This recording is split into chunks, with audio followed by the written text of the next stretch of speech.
실시간 재난안전 정보방송 재난안전 119 안보 토크 시간입니다. 오늘도 백승조 전쟁기념사업 회장 나오셨습니다. 회장님 어서 오십시오. 예, 반갑습니다.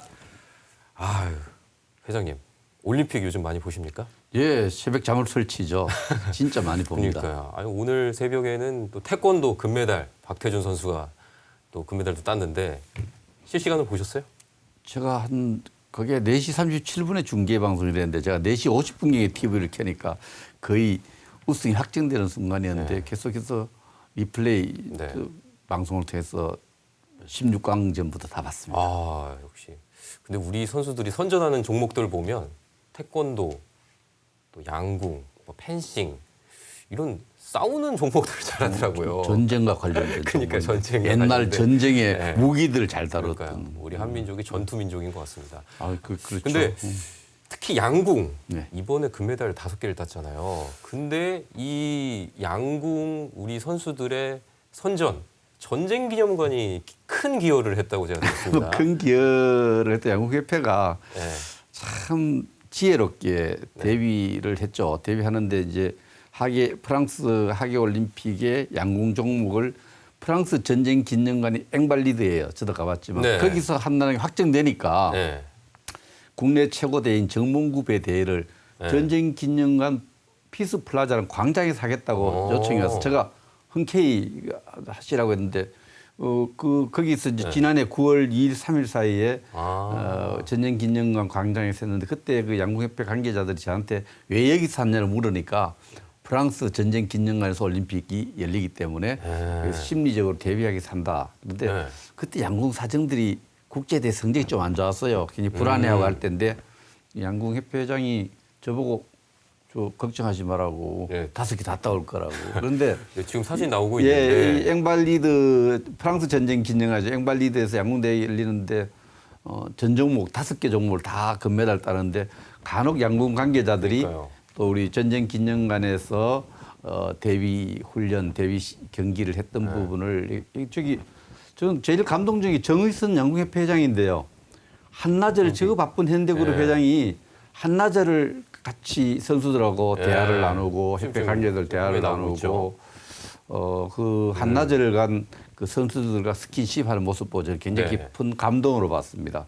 우리나라 제일 바쁜 사람 중 한 분이죠. 그런데 해외 회장이 저렇게 화살을 진 선수들을 격려하고 그 뒷바라지하는 협회 관계자들을 막 격려 지원하는데 관여는 별로 안 한다 그래요.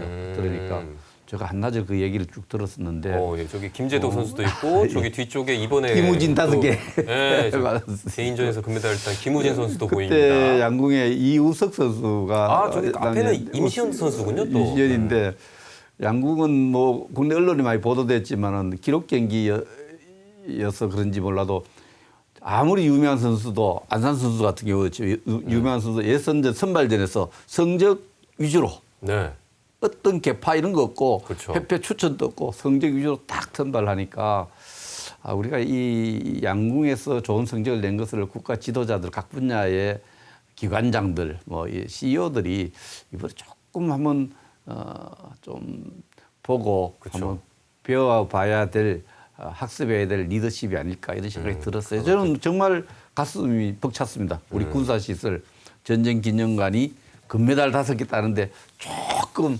기여한 것 같아서. 사실 그때 대관료 받았는데 돌려주고 싶어요. 전쟁기념관, 그러니까 우리 용산 전쟁기념관이 그 파리랑 유사한데요? 약간 뻥 뚫려 있고. 우리 전쟁기념관을 이제 89년에 전쟁기념사업회법을 만든 94년 완공할 때 호주라든지 프랑스라든지 먼저 선진국의 전쟁기념관을 좀 벤치마킹한 한 게 있고 없으니까. 프랑스 전쟁기념관 앵발리드는 그 나폴레옹의 무덤도 있고요. 프랑스 전쟁 영웅들이 있고 프랑스를 국빈 방문하면은 모든 국빈 방문 행사는 전쟁기념관 광장에서 합니다. 전쟁기념관장이 주관을 하고요. 그래서 상당히 우리도 했는데 그 앵발리드 그에서 5개 금메달 따는데 우리 전쟁기념관이 조금 기여했다. 그래서 저기서 예행 연습을 했기 때문에 파리에서 실력을 발휘할 수 있었던 거죠. 전쟁기념관 낯설지 않은 장소거든요. 익숙한 장소란 말이죠. 그게 그렇죠. 또 도심 한복판이니까 어떤 소음이라든지 이런 것들도 맞습니다. 유사했을 거예요. 네. 액발리도 파리 최고 중심가에 네. 시끄럽고 그런데 정치 중심 지역이 있는데 아마 협회 관계자들의 탁월한 선택이었다 이렇게 생각을 하고요. 다시 축하드립니다. 네. 그러면은 이참에 4년에 한 번씩 빌려주세요, 이렇게. 빌려줄 제가 제안을 네. 해놨어요. 아, 네. 선수단에다가 네. 여기서 조금 연습했는데 돌아오면 개선 해단식 같은 거 네. 개선식 아. 한번 합시다. 오. 밥은 우리 전쟁 기념 사업에서 사겠습니다. 이랬더니 한번 생각해 봅시다 이렇게 이야기해서 좀 기대하고 있습니다. 알겠습니다. 우리 올림픽 얘기 여기까지 하고 다음 얘기로 넘어가 보도록 하겠습니다. 그 엊그제 전쟁기념관에 이탈리아 공군 작전사령관이 방문했다고요? 어떤 일이었습니까? 저는 개인적으로 공군 작전사령관이 우리 공군의 초청으로 방문을 했는데 개인적으로 우크라이나 전쟁이 진행되고 있는 상황 또 나토 상황에서 좀 궁금한 것이 많았거든요. 충분히 시간을 줘서 대화를 좀 많이 나눴었는데 네. 기본적으로 전쟁 기념관에 이제 참전 국가들의 어떤 시설, 추모 시설이 좀 있으니까 네. 추모 시설과 또 상설 전시실이 있으니까 그걸 방문하고 저하고 대화의 시간을 많이 가졌습니다. 공군과 이탈리아 공군과 한국 공군이 무슨 협력할 일이 있겠느냐 생각할 수 있는데 그러니까요. 그렇죠. 네. 제가 깜짝 놀랐습니다. 왜요? 이탈리아 공군이 한국 공군과 같이 훈련하고 싶어요. 이유가 뭔가요? 우리가 그만큼 공군의 어떤 전술 훈련 이런 것들이 이태리가 좀 배우고 싶은 게 있는 거죠. 한국 공군이 잘 싸운다. 전술 훈련이 잘 돼 있고 네. 훈련 기술이 탁월하다는 거죠. 그리고 지금 우리가 공군 같은 경우는 KF-21을 우리가 독자적으로 지금 생산하고 있지 않습니까? 네. 근데 거기에 제일 핵심 기술이 미국이 네.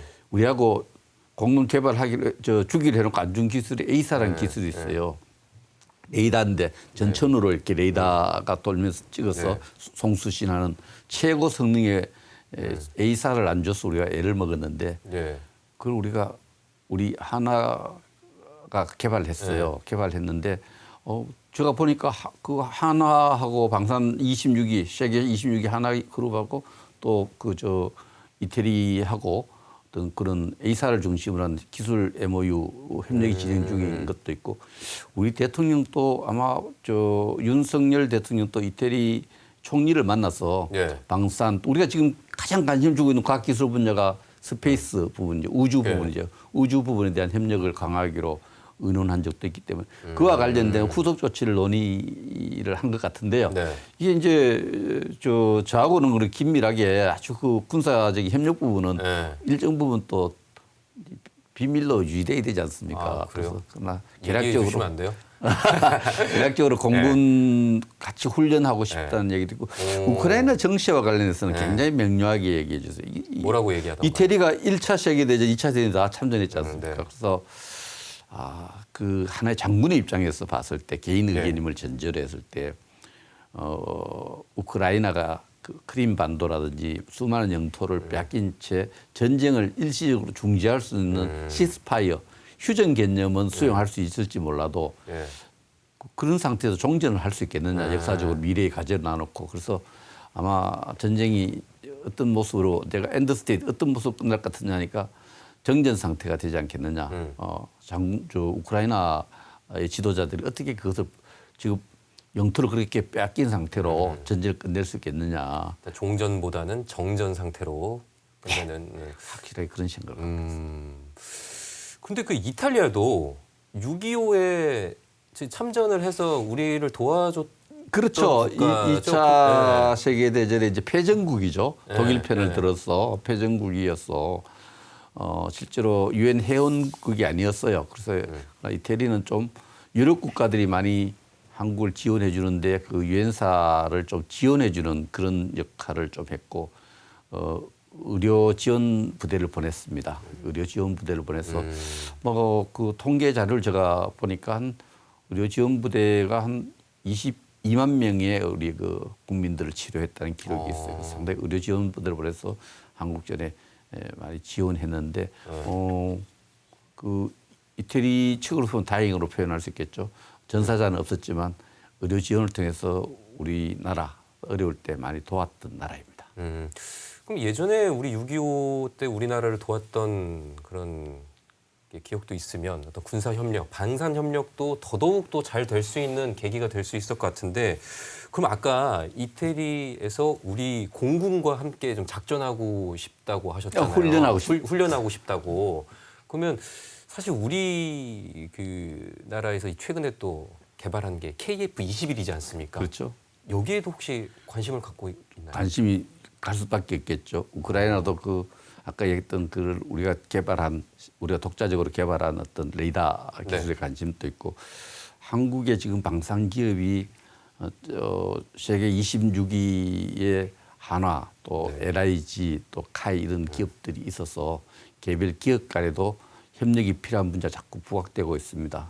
이태리도 결코 만만한 나라가 아니지 않습니까? 방산 분야에. 그렇죠. 제가 알기로 이탈리아도 어떤 항공 기술이 그렇게 떨어지지 않은 우주 항공 기술 엔진 기술이 있기 때문에. 맞습니다. 예. 그래서 그런 분야에서 특히 엔진 기술 이런 거와 관련해서 항공 우주 기술 굉장히 앞서 있었죠. 그렇죠. 그래서 그런 분야의 협력을 이태리도 필요로 하고 우리의 개별 방산 기업들도 필요로 해서 아마 22년인가에 우리 세계 26위로 평가받는 방산 기업의 하나그룹이 이태리 기업과 MOU까지 체결한 걸로 이렇게 알고 있습니다. 그래서 아까 이제 회장님께서 비밀로 하기로 했다고 말씀하셨지만 그래도 앞으로 이제 이탈리아와의 방산 협력 좀 전망은 어떻게 보세요? 저는 지금 유럽이 EU가 지금 우크라이나 전쟁을 치르면서 며칠 전에 새로운 결의 의논을 했어요. EU가 EU 밖에서 무기 수입이 한 60% 정도 수준이었던 것이 우크라이나 전쟁을 치르면서 이러다가는 외부 침략에 대비해야 되겠다 이런 논의가 되면서 한 80%를 밖에서 무기를 구입하는 거죠. 주요 수출국가 미국이 되겠죠. 이런 상황에서 EU가 좀 더 EU 안에서 무기를 자체 생산하고 획득하자 이런 논의가 활발하기 때문에 너무 대외 의존도가 우리 높으니까 수출 시장에 어떤 새로운 장애가 생길 수가 있어요. 그러니까 EU 자체적으로 무기를 좀 조달하자. 그렇죠. EU 자체가 사실 평화 시대가 오래 길어지면서 무기를 생산하는 공장들이 조금 라인이 좀 정지된 게 많았거든요. 그런데 EU 자체가 이제 그 EU 안에서 무기를 조달하기로 방침을 정했기 때문에 우리 수출 기업들이 지금 폴란드라든지 많은 EU 국가에 수출을 시도하고 있는데 여기에 대비해서는 개별 EU 국가들 간의 협력, 수출 이런 노력들이 있어야 되는데 이탈리아도 그러한 그 하나의 채널이 될 수 있겠죠. 특히 우리가 산업 분야에서 보면은 이태리가 전기 시설이 좀 안 좋았다 그래요. 전기, 이태리의 그만 전력망이라든지 이런 것들이. 왜냐하면 원전을 수용을 안 했거든. 원전 거사 안 했거든.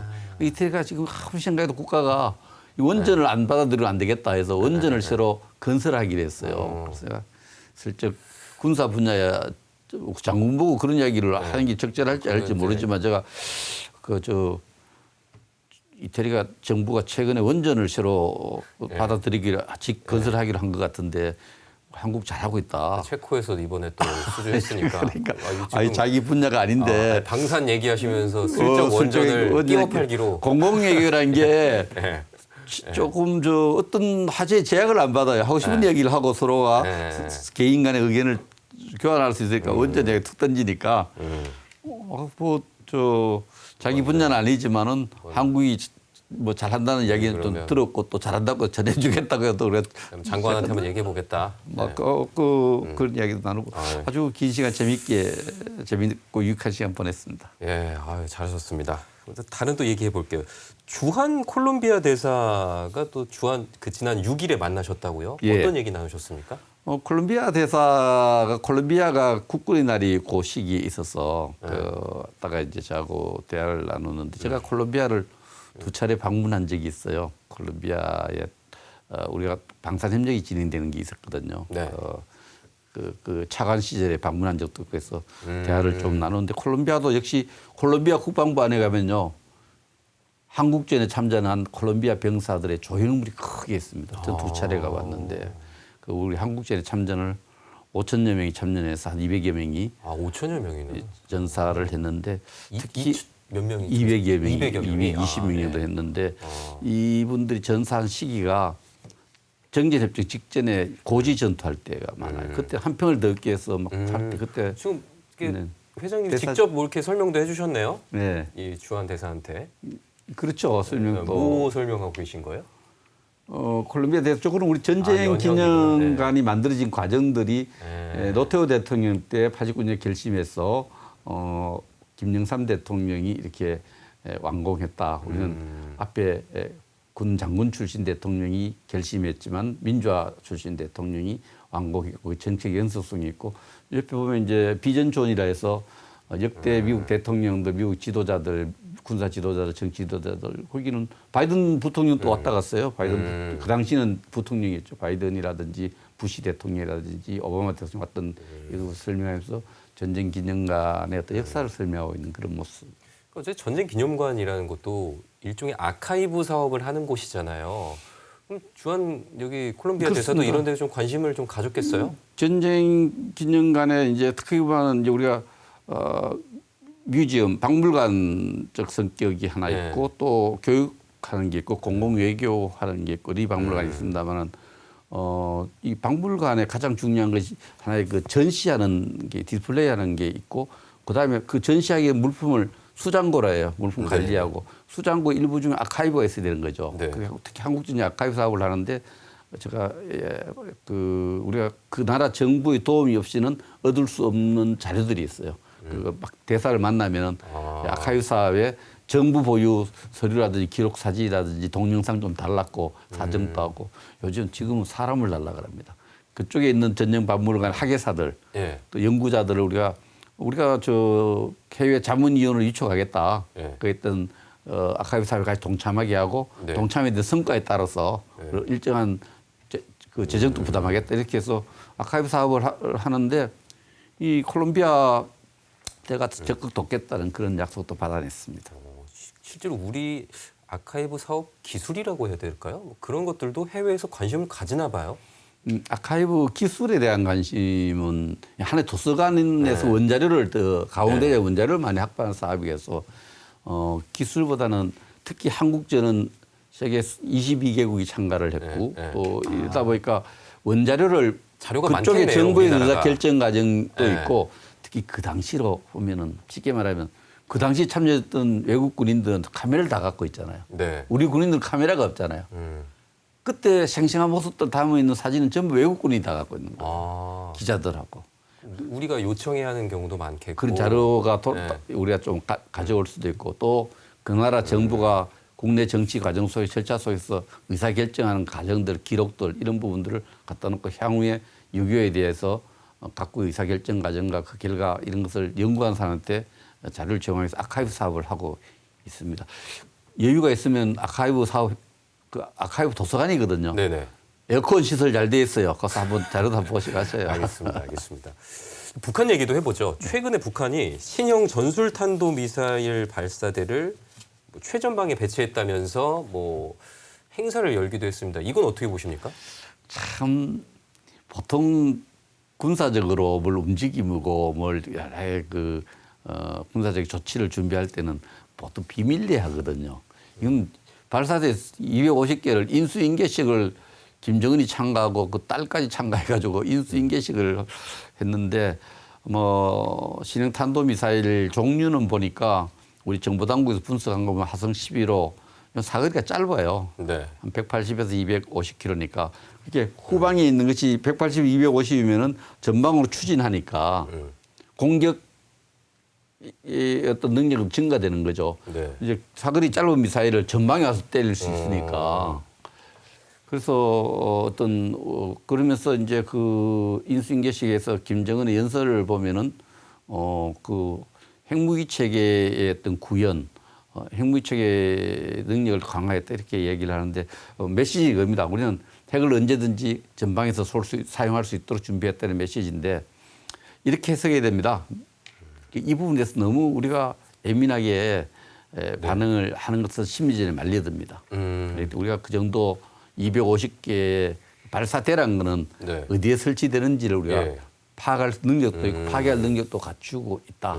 근데 사실 좀 더 이야기하면은 발사대라는 게 이렇게 많이 발사하는 것은 그 전방에 그 도로 사정이 안 좋으니까 필요한 지역의 이동이 굉장히 힘든 부분이 있어요. 그렇겠죠. 그러니까 이동이 잘 안 되니까 발사대를 많이 만들어가 곳곳이 필요한데 했는데 시작점도 되는 거죠.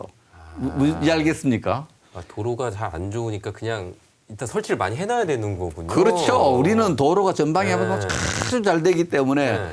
이 기동성 굳이 있는 이게 발사대를 움직일 수 있는 고정을 거죠. 안 해도 되는데. 고정성을 적겠는데 그래서 네. 발사대 어디 해놓으면 우리가 파악하고 또 파괴할 수 있는데 북한이 뭔가 큰 도발을 준비하고 있는 부분에 대해서 대비도 해야 되지만은 북한이 그 전방 지형과 도로 여건 이런 거 받을 때는 고정 발사대를 많이 설치해야 되는 상황도 있습니다. 역으로 그만큼 사정이 안 좋다라는 것도 파악을 할 수 그리고 있겠군요. 조금 제 군사 시설은 우리가 제가 한 말씀드린 빙산형과 포거형이 있는데 빙산형은 쭉 보여주는 부분이 작아요. 네.